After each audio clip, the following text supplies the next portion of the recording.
Praise the lord. ఇది మీరు విన్నారా?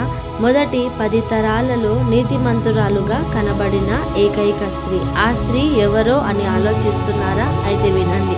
ఆ స్త్రీ ఎవరో కాదు, నోవాహు భార్య. నోవాహు భార్య పేరు ఎంజారా. నోవాహు భార్య ఒక గొప్ప సాధ్విగా మనకు కనబడుతుంది. సాధ్వి అన్న మాటకు అర్థం పవిత్రురాలు. అదేవిధంగా నోవాహు భార్య తన భర్తను మరియు తన భర్త విశ్వసించిన దేవుణ్ణి ఎక్కువగా ప్రేమించినట్లు మనకు కనబడుతుంది. అయితే దేవుని దృష్టికి మొదటి 10 తరాలలో పరిశుద్ధురాలుగా కనబడిన ఏకైక స్త్రీగా కూడా మనము చూడగలుగుతాము.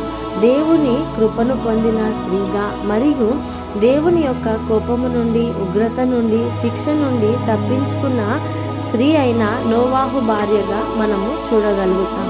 దేవుని చిత్తములో ఉండి దేవుని ఉద్దేశాలను నెరవేర్చిన స్త్రీగా కూడా నోవాహు భార్య అయిన ఎంజారాని మనము చూడగలుగుతాం.